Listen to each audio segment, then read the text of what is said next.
Olá, meu querido irmão, olá, minha querida irmã. Dando continuidade ao nosso quadro O Santo do Dia, hoje nós vamos falar sobre Santa Catarina de Sena, uma mística doutora da Igreja. Ela nasce em 25 de março de 1347 na cidade de Siena, ou Sena, na Itália. Era filha de uma família muito pobre e foi uma entre os 25 filhos que seus pais tiveram. Por causa de toda essa situação, Catarina teve uma infância conturbada. Consequentemente, não teve condições de estudar e, além disso, cresceu fraca e franzina e por isso vivia sempre doente. Com apenas 7 anos, a pequena Catarina quis consagrar a Deus a sua virgindade. Já nessa idade, relatava visões em seus momentos de oração e também já fazia penitências rigorosas, mesmo que sua família se opusesse a isso. Obedecendo ao chamado de seu coração, ela seguia em frente.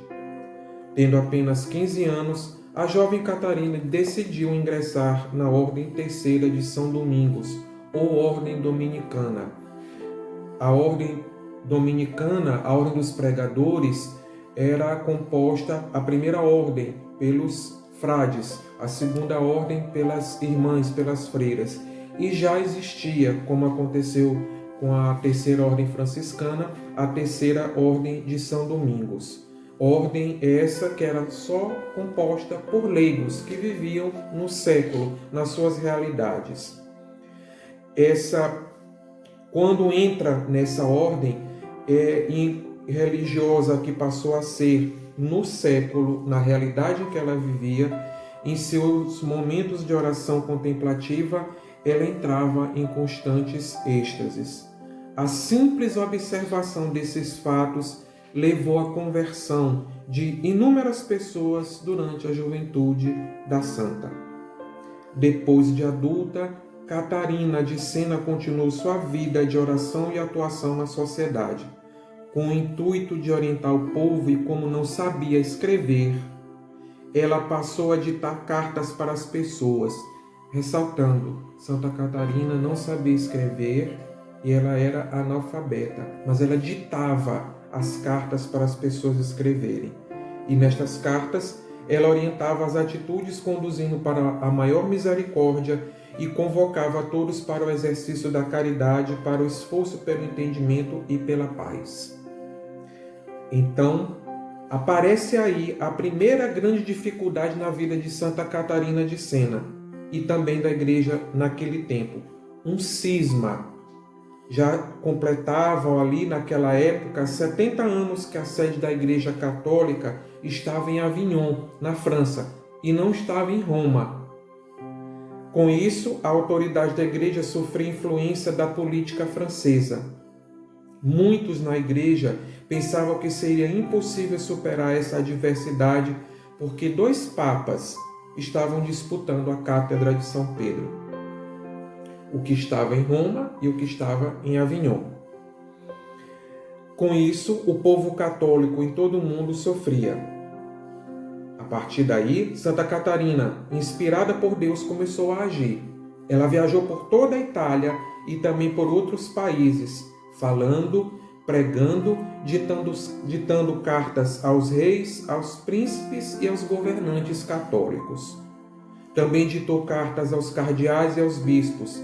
E, por fim, ela conseguiu que o Papa Urbano VI, que era o verdadeiro Papa que estava em Avignon, voltasse para Roma e assumisse o legítimo governo da Igreja. Outra grande dificuldade que Santa Catarina enfrentou foi a peste negra. Para muitos, essa barreira seria intransponível. Santa Catarina, porém, enfrentou com serenidade e firmeza. A peste, com isso, dizimou quase 1/3 de toda a população da Europa. A Europa perdeu mais de 1/3 de sua população pela peste negra.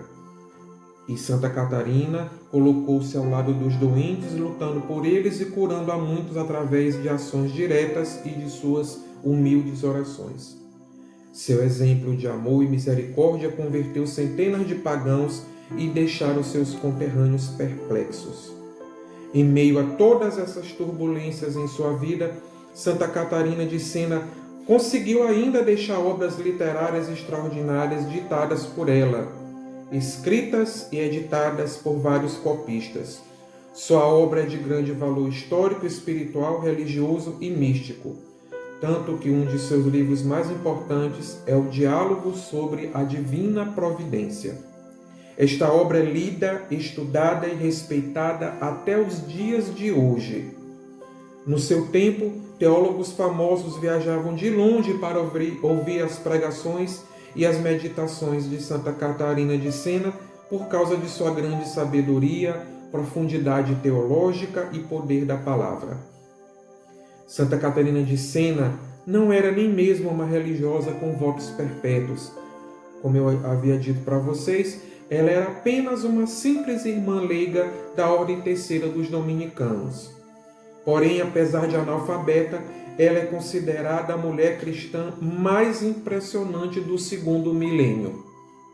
Frágil, simples, além de toda a sabedoria de Deus, ela portava em seu corpo franzino os estigmas, as chagas da paixão de nosso Senhor Jesus Cristo. Catarina de Sena falece em 29 de abril de 1380. Foi vítima de um derrame quando tinha apenas 33 anos de idade. Em tão pouco tempo de vida, esta mulher admirável realizou muito pela Igreja e pela humanidade. O seu corpo, partes de seu corpo, estão em diversas igrejas na Europa. A cabeça de Santa Catarina está na cidade de Sena, num relicário. Lá se conserva a casa onde ela viveu. O seu corpo foi trasladado para Roma e fica na igreja de Santa Maria sopra Minerva. O Papa Paulo VI declarou-a doutora da igreja em 1970 por causa da grandeza teológica e mística de sua obra. Santa Catarina de Sena, quando nós rezamos a ladainha de todos os santos, quando você rezar, você vai saber agora um pouco da história desta grande mística da Idade Média. Em tempos de pandemia, em tempos delicados nos quais estamos vivendo, rezemos a Santa Catarina de Sena para que possamos superar essas dificuldades, assim como ela ajudou o povo da sua época a superar a peste negra. Santa Catarina de Sena, rogai por nós.